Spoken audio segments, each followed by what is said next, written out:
Hello everyone, this is Professor Harper and welcome to International Reporting. This is a site which is particularly useful in giving us an overview of how the news media cover or don't cover stories throughout the world. And it's essentially a ranking of what's called the World Press Freedom Index from Reporters Without Borders. And what you can see is that the Scandinavian countries do particularly well in terms of freedom. The Netherlands, Germany, Belgium. The United States is in the yellow area, as is Canada. Not, they're doing well in terms of press freedom, as are Europe. But as we move down into areas in Africa, some have good press freedom indexes, like South Africa, some in South America. But as we look into the red areas, China, India, the central part of Africa, you see more and more problems with individual countries and censorship, libel laws, government control. So let me take you through some of the places where I've reported from, and I've had the opportunity to do that and travel to more than 60 countries.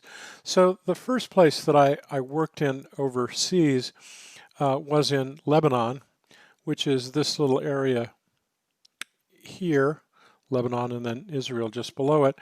And in the 1960s and 70s, Lebanon was a place where there was a great deal of press freedom. That became significantly diminished from the onset of the Lebanese Civil War in the mid-1970s, and that ran for about 20 years, where there were many attacks and there were literally murders of journalists during that time.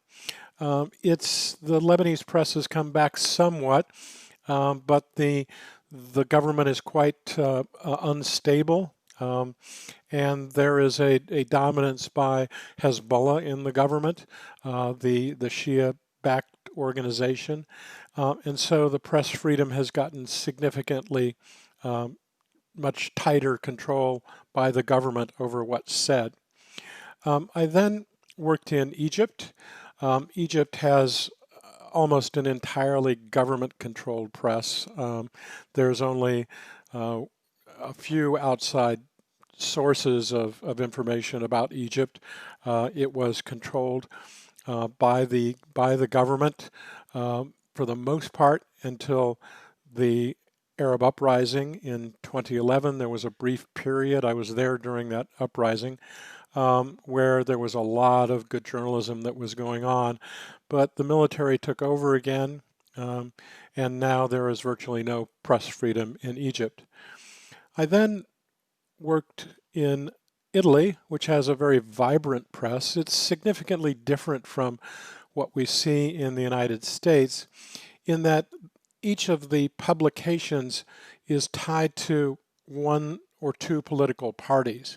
So there were half a dozen lively news organizations when I was there in the 1980s, but each was tied to the politics of one of the parties. Also, the notion of objective, fair, and balanced reporting didn't really exist in Italy. There would be an analysis of the news in a lot of the stories. It was much more like news analysis and opinion columns that would appear in the news body of the newspaper, and you see that a fair amount throughout Europe. In France, that's similar to the experience in Italy, in Spain, and to a certain extent in Britain as well, that there are certain political leanings of the various news organizations, and although you will see some straight news stories, a lot of it is based around alliances with political parties or particular points of view. I had the opportunity to teach overseas and to do some reporting in other places overseas. And so if you look at this big vast area, this is Russia. And in Russia, when it was the Soviet Union and was not only Russia but Eastern Europe and also some places in Asia, it was controlled by the party from the onset of the communist regime until 1917, until 1991. The government essentially controlled all of the media, and there was a great press awakening in the 1990s, and I taught in Russia during that time, and there was a lot of really good journalism that was going on. There was a great deal of corruption, but then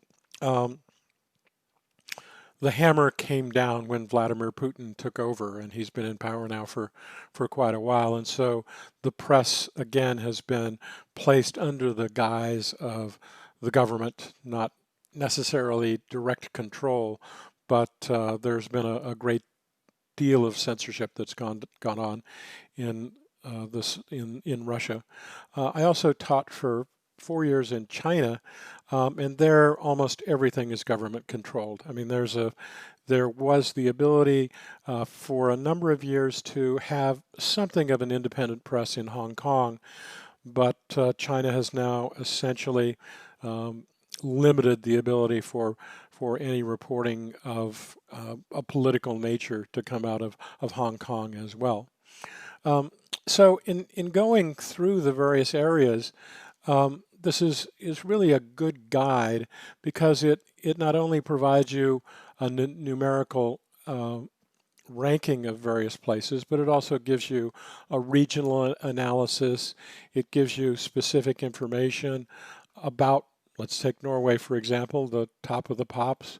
You can find out more about how the Norwegian press functions. So it's rested permanently in the upper echelons in the rankings of democracy and freedom of expression, and but then there are a few kind of warning signs that have gone on, but it provides an overview of how it works, and then you can actually go and follow various news and subscribe to alerts about those countries.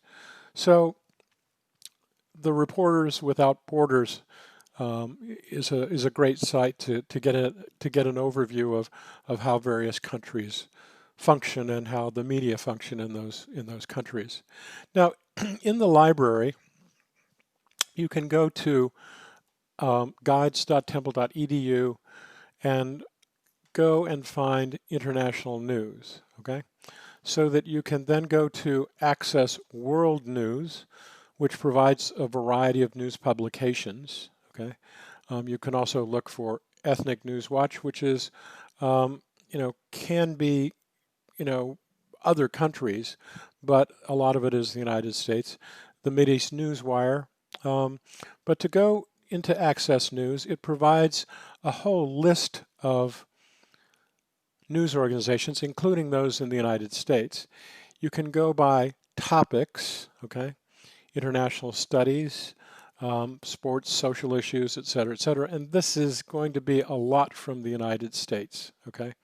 And so that if you go to World, okay, it also will include news organizations from the United States, but you can easily go by country, and you can find both English and native language sites, so that it's in English, okay? Let's go back here to France.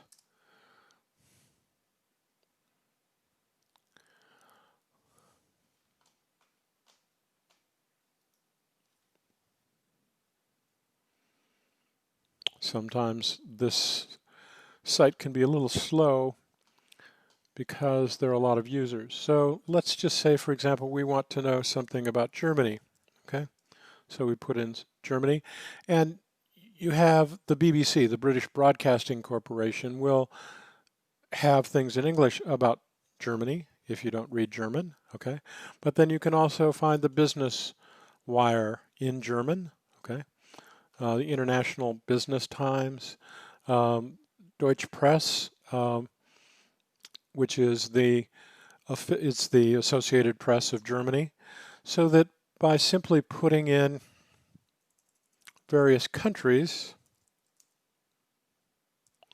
you can take a look at what's being reported in those countries.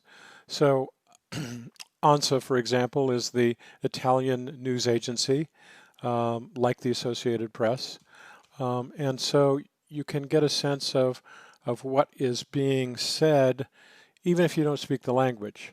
So again, Reporters Without Borders will give you an overview of press freedom, give you some access to, by signing up for a listserv to provide you with information about a country.